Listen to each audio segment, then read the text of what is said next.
Now, Buddy is back. Hey, my goodness. And it looks like it's going to be a very nutty summer. Damn. On July 28th. Well, hello there, Stripper Man. Oh!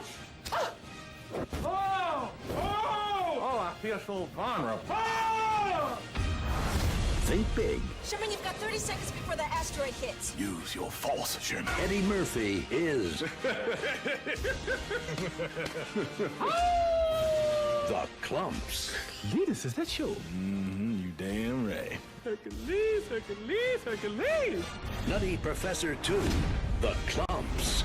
So, do you remember the 90s version of The Nutty Professor with Eddie Murphy? Well, apparently a lot of people did because they decided to make a shitty sequel to it, subtitled The Klumps, even though the Klumps really don't do that much in terms of the plot of this movie. Don't miss out what you couldn't see in theaters. Once again, Eddie Murphy is hilarious when he stars as the entire Klump family in the all-new version of The Klumps, uncensored director's cut by Peter Segal. The hysterical version contains outrageous new scenes and never-before-seen footage when Professor Sherman Klump finds romance with fellow DNA specialist Denise, played by Janet Jackson. But Sherman's obnoxious alter ego, Buddy Love, wants out, and a piece of the action. Now it's up to Mama, Papa, Ernie, and Granny to save the day in this whooping, gut-busting comedy Good Morning America calls the incredible piece of filmmaking. Get ready to join in the fun as the Klumps are exposed and uncensored.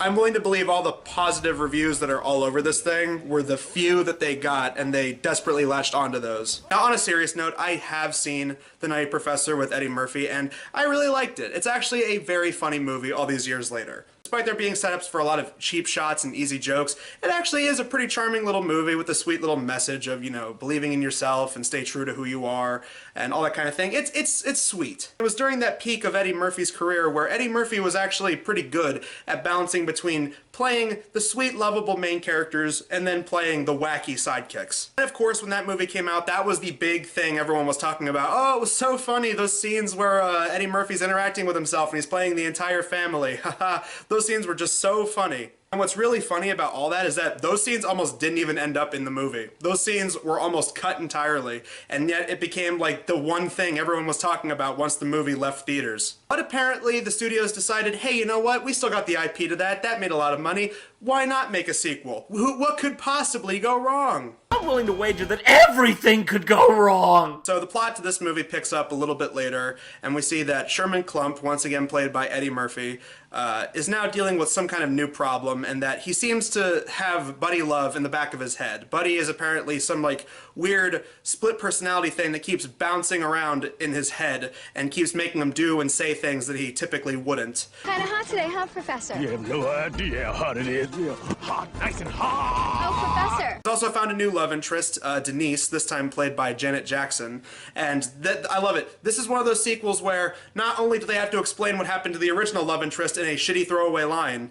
Buddy and Love, we used to both chase that girl Carla at the same time. You ever hit that?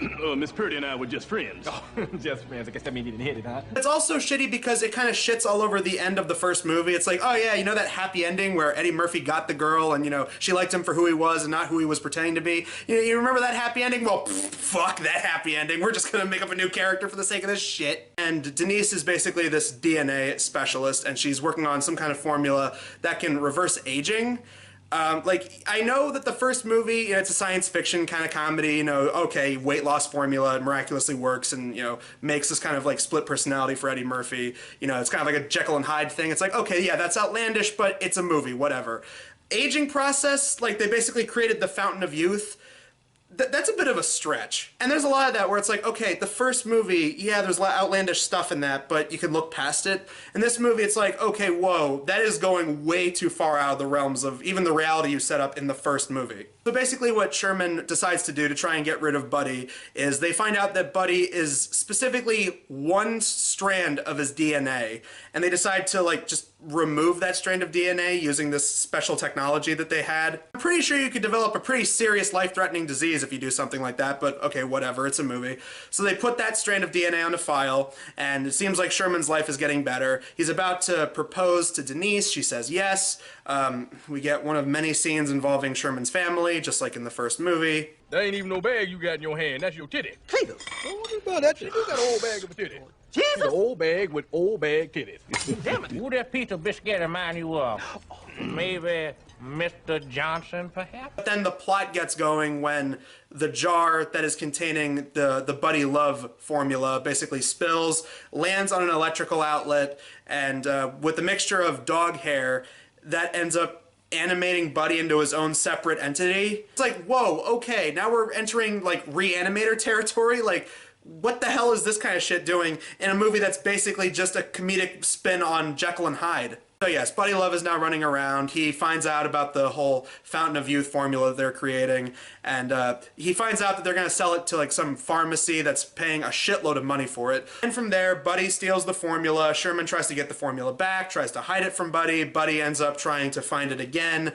Shenanigans happen. Here's how they try to awkwardly make the Klumps sort of a central part of this movie. Because they establish that Buddy looks for the formula at Sherman's place, but then Sherman decides, I'll hide it at my parents' place, even though Buddy didn't find it the last time, so he really wouldn't have to move it, probably, but okay. He decides to hide it at his parents' house. He tells his dad what it does, and then they introduce all these stupid subplots involving the Klump family. The main one being that Sherman's parents haven't been physically active with each other, which makes his dad very upset because the grandmother is having sex with some new guy that she's hooked up with. And so he's jealous of that, and he wants to be young again, so he drinks the youth formula. He becomes younger, and then he becomes like, I don't know, 40. This results in a scene where he like hits the town, and he's dressed up in like 70s disco attire and flirts with a woman at the bar, and then he ends up fighting some old man who does like Jackie Chan Karate Kid poses. He happens to see this fight take place, and then he sees that, you know, the chemical wears off, and then, you know, the dad turns older and fatter again. And so then Buddy realizes that it's at their house. Isn't that convenient? That then leads into a scene where Buddy looks for the formula at their house, and Granny hired a stripper for a bachelorette party for Denise. And, you know, oh, she sees him in the garage snooping around trying to find the formula, thinks he's the stripper, and then there's this really gross-ass scene where she ends up making out with him. Oh, I want a little sugar. Oh, God. Oh, Ken, no. I don't know what's more disgusting, the fact that someone had to CG Eddie Murphy kissing himself, or the fact that, if you think about it, it's kind of incest because Buddy comes from her grandson's DNA. Buddy takes the formula and replaces it with a duplicate at the family's place, and this results in them using the formula on a hamster for like some like live presentation at the college, and this makes the hamster grow giant, and then it sexually molests the dean, once again played by Larry Miller. No, please. I'm not that kind of... Going back to what I was saying earlier, it's that kind of shit where it's like, okay, this does not even feel like it's in the same realm of the first movie. That's not even surprising because not only is it a different director this time, Peter Segal was the director, and he directed one of the Naked Gun sequels. I think it may have been the third one. And there was 4 writers, and 2 of them were the Weitz brothers, who before this had the mega hit with The First American Pie. So that kind of explains why a lot of the humor in this movie is very below the belt. Like, I know that the original movie was a PG-13, and there was like a few jokes like that, but it wasn't entirely like that. This movie, and it doesn't help that I watched the uncensored director's cut or whatever, but there are so many sexual gags all throughout this movie. It's one of those sequels where it's like, it's clearly not made from the same people who did the first one, at least in terms of the way it's written. He's like, hey! Yeah! Put it on the glass! Like I mentioned earlier, Buddy was brought back with the help of an electrical outlet and dog DNA, which apparently landed in the goo that had something to do with it, which shouldn't that have turned him into like a dog man? Like, I don't know why he just turns into a perfectly human Eddie Murphy, but whatever. But then they established this whole thing where he has dog characteristics, Like, there's a scene where he tries to piss on a bathroom floor instead of in a urinal. And, you know, there's parts where he's turned on by looking at pictures of dogs. And as if all of that wasn't enough, they also throw in this whole thing where apparently Sherman is getting dumber because he removed a strand of his DNA, which is now altering his DNA to become less intelligent. Yeah, so he's gonna have to merge back with Buddy at the end of the movie so that way he can gain his intelligence. This movie also has an extremely forced third act falling out where after the dean gets molested by a giant hamster, he ends up firing Sherman, and Sherman is kicked off of campus. You know, kind of like when they did it in the first movie. And Sherman also decides that he doesn't want to saddle Denise with his problems. Even though she's a DNA scientist, she probably could help him. I don't know why he says, oh no, I don't want to involve you in my struggles or my problems or anything like that. I don't know why he passes up on this. The only explanation that I can think of that doesn't make your brain melt is the fact that, oh, he's getting dumber. That's probably the only explanation that works. Denise, I don't think there's going to be a way. My head's just kind of messed up right now, and I don't think it'd be fair to you. I made a mistake. And I have to work that mistake out. I have to live with that. So after having a talk with his dad, he ends up realizing he has to merge back with Buddy, and then the dean just kind of gets roped along to help with this because he sees him in the office after he kicked him off campus, and he says, oh, you're probably going to try and take the formula and sell it under a new name. Then Sherman's just like, oh, no, come with me, and, you know, I'll help show that all this does, in fact, really work. And it wasn't my fault that the hamster molestation happened. So they go to the company that Buddy is trying to sell the formula to, and they use the canine DNA against him because Sherman makes him catch a tennis ball in his mouth like a dog. And the tennis ball was filled with the formula that's going to... This is so stupid. It's going to revert Buddy into goo, into like protoplasm, so that Sherman will eat him and then they will merge back into one, because that's how DNA works, I guess. So after Buddy gets the youth formula in his mouth, he then starts to age into that of a toddler, where they have really terrible, unfunny dialogue with Eddie Murphy, just kind of doing that thing that he did in a lot of the early 2000s Eddie Murphy movies, where it's Eddie Murphy talking really fast, and it's like, oh, I'm Eddie Murphy, everybody calm down, just calm down, this is part of the demonstration, just calm, everything's under control. What the hell are you looking at? This is an impressive package for a toddler. See, that's the kind of thing that made people not like Eddie Murphy in movies. I mean, fuck, this was just a year before Pluto Nash, so yeah, this was kind of a year before everyone started getting sick of Eddie Murphy comedies. But then, slowly but surely, Buddy starts morphing back into goo, and he just turns into this like Terminator 2 style like blob that, despite not having a brain or a mouth, he's still able to speak for some reason. And oh, there's a part where he ends up on a woman's ass and she starts farting. Because, oh my god, this movie, the first movie had a fair amount of fart jokes in it, but it's like, you can kind of write it off. It's like, oh, okay, like, they're not great, but it's kind of funny. This movie, I swear to god, I have not seen a movie that had this many fart jokes since that Twilight spoof movie that we looked at, Breaking Wind. Just as it seems that all is lost, Denise and Papa Klump show up, and they see that Buddy, as a blob, dried on the side of a fountain, and then they realize that if they make the dried residue of him wet, and his residue will be in the fountain, and Sherman can just drink it, and then he turns back to normal, and sure enough, of course that shit works. At the end of the movie, Sherman ends up with Denise.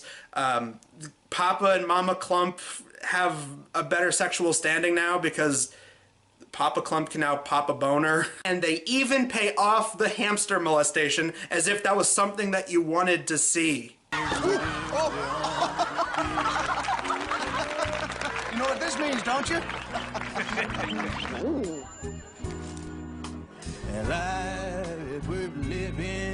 This is the definition of a studio sequel, where the studio wanted to have it made because the first one was successful. And you know what? Sometimes maybe that kind of thing can work. I mean, look at Gremlins 2. But Gremlins 2 had the same writer and director, Joe Dante, come back.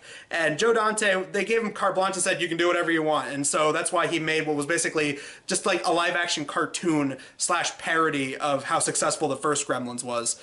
But there's nothing that clever in this. If this movie isn't just blatantly ripping off scenes from the first movie, it feels like it's trying way too hard to be like other comedies at the time. I mean, like I said, the Weitz brothers are 2 of the 4 writers here, and a lot of the humor just feels like you're watching one of the shitty American Pie straight-to-video spin-offs instead of watching a straightforward sequel to Nutty Professor. Aside from the fact that it just shits on the end of the first movie, which that really kind of irks me because I hate when shitty sequels do that, But the thing that absolutely annoyed me about this movie was the fact that it was subtitled The Klumps. I get that in the first movie, the Klumps were the most talked about thing in it because, oh, wasn't it just so impressive that Eddie Murphy was able to play all these different characters and interact with himself, and the CG was just so good? Yeah, I get that kind of thing. It was funny in the first movie because they were only in like a few scenes.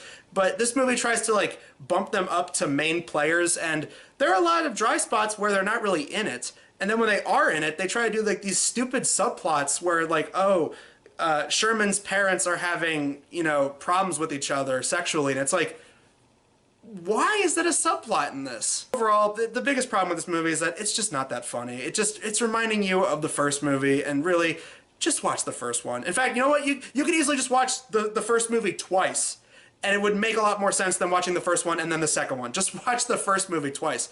The first movie has Dave Chappelle. He's in it for a couple scenes, and he was hilarious in those couple scenes. This movie has nothing like that. Guess what? This isn't the only movie like this we're looking at. Oh no.